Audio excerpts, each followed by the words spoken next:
Previously on Exploring with Mr. Power. Mr. Power's points. The points of Mr. Power. That's the wrong one. What type of clothes do clouds wear? Go Birmingham. Thunder wear. Clouds are basically water which has come from the ground. Makes it perfect for boats to travel down. A woman rang the BBC and said she heard that there was a hurricane on the way. Your toilet. What about snow? It's like a river, but it's made by humans. What will we learn about this week? I can't see any birds here at all.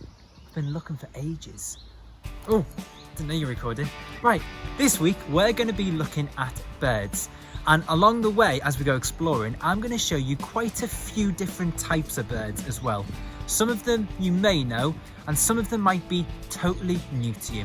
So, if you're ready to go exploring, then come with me.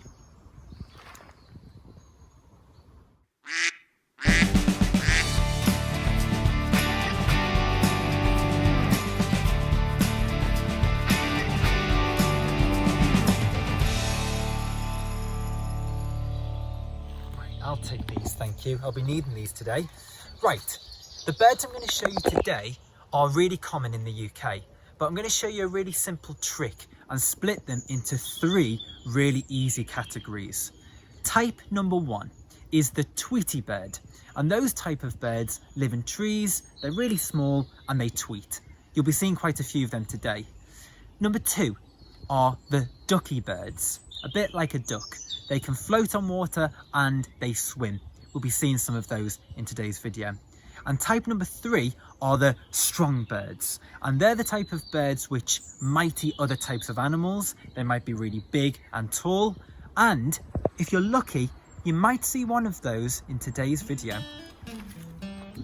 Now, as I show you today's birds, keep those three types in your head.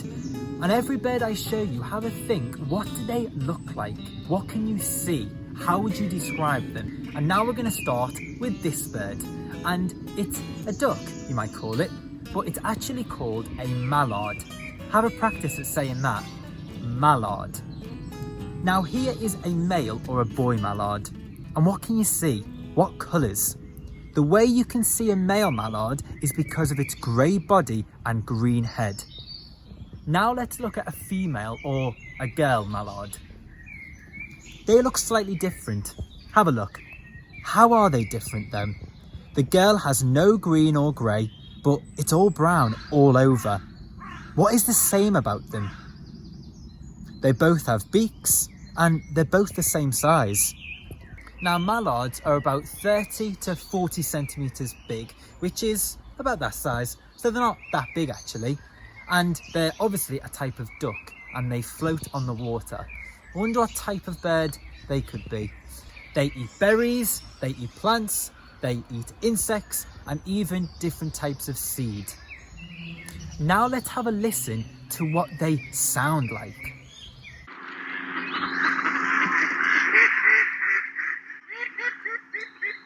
They're actually really friendly, but don't think that you can just go and touch them though, because they're still wild animals and they're not pets. Let's look at this video that I did today. These are little ducklings, baby mallards. Look how small they are. Can you see further away? There are their mum and dad. One is brown and the other green and grey, just like what we looked at before. They're very cute, aren't they? Now we're going to take a look at a Canadian goose. What country do you think a Canadian goose could come from? Well, I'll tell you more about that later in the video. Now, the male and females of a Canadian goose look the same. They are much bigger than a mallard. How would you describe this type of bird? It has a black head and neck, but it has white cheeks on its face. And it has a brown body.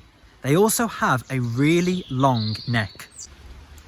But a Canadian goose can actually measure up to 110 centimetres long, which is about that big, so a lot bigger than a mallard. Now let's have a listen to what they sound like.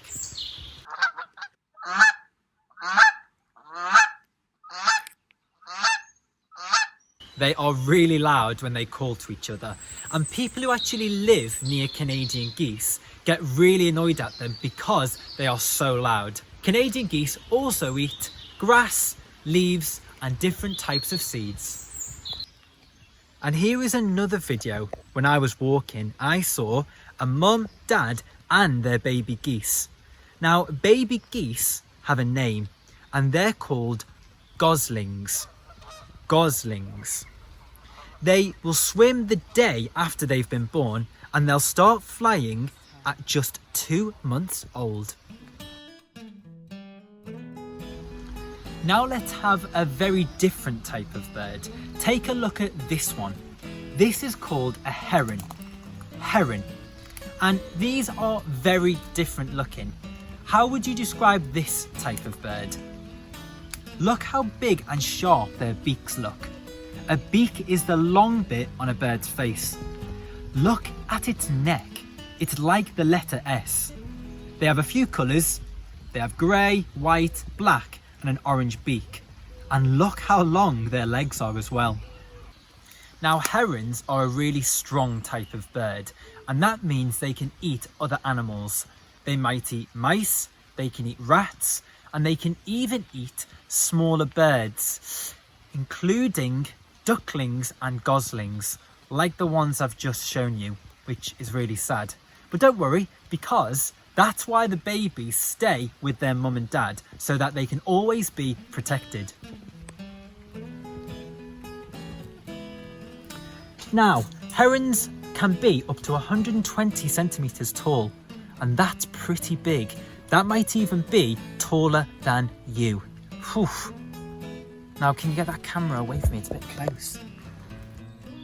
Now, here is my really tall heron, but don't you worry. It wouldn't eat you because you're far too big to swallow. Now, you can see herons all year round as well, and this is what they sound like.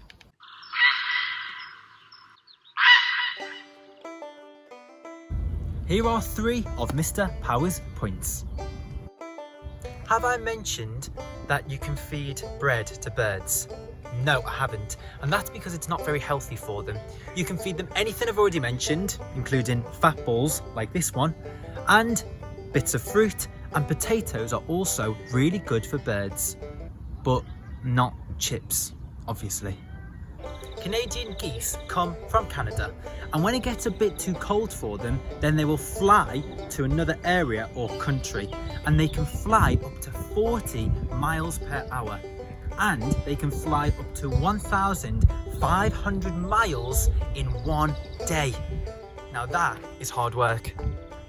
Some birds may look calm, but they will actually attack you if you go near their babies, so make sure you stay well away from them. Here is a swan attacking a person in a boat who went too close to her cygnets.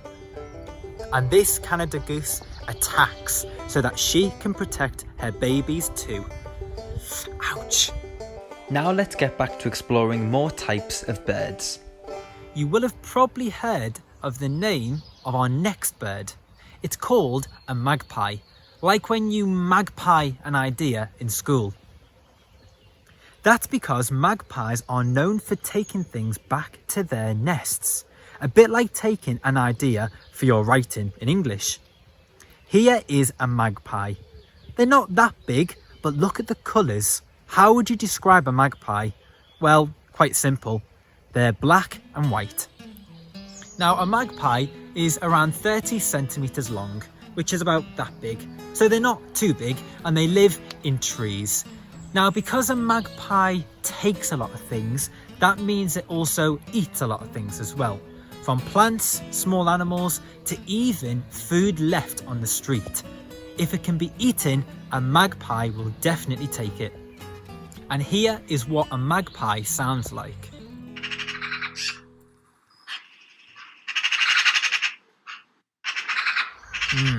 That's quite a loud and nasty sound. And that reminds me, magpies aren't exactly the friendliest of birds. They're not that big or strong, but they can actually be really mean and nasty to other birds. They don't actually harm humans, but they don't have many bird friends.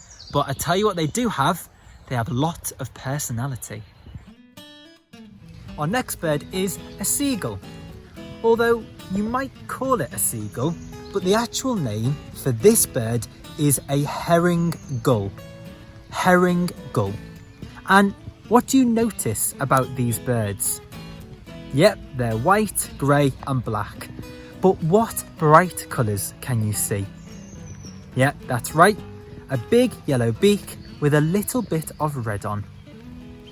And herring gulls aren't that big. They're about 50 centimetres, so a little bit bigger, but they fly around a lot as well, looking for food. They eat insects, they eat fish, and they eat plants as well.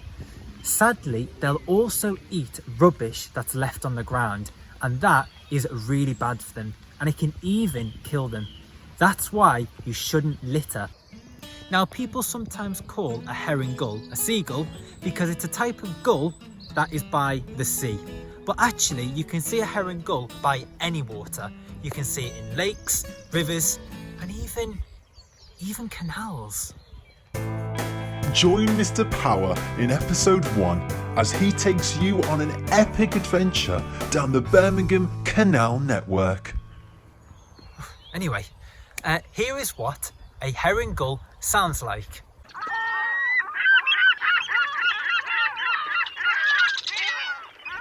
And you can see them all year round during any season. How cool is that? Now it's time for a very elegant bird. This is a swan, or to be more specific, it's called a mute swan. Mute swan. These are really easy to spot as well, because they are white all over. And if you look, they've got an orange beak and a bit of black around their eyes. They also have a really long neck, a bit like the Canadian goose that we looked at earlier. Now, if a mute swan is born in England, it will usually stay in England all its life. It will stay with its mum and dad for 2 years, and then it'll go off on its own and make a new life. But some mute swans actually fly over from other countries to England because it's warmer and they can get food easy. Now, a mute swan is up to 150 centimetres long. Let me get my tape measure out again, which is about this big. So, pretty large. And this is what they sound like.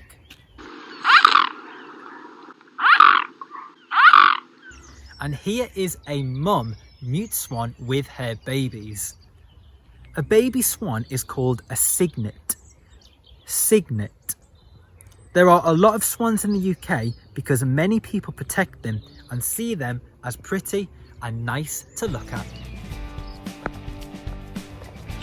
We've learned about a range of different birds in today's video. Now take my online quiz and see if you can get in the top 3 on the leaderboard. Go to tiny.cc/Mr. Power Birds or click the link in the description box below. That's all from me this week. I hope you've enjoyed exploring with me, and I'll see you next time.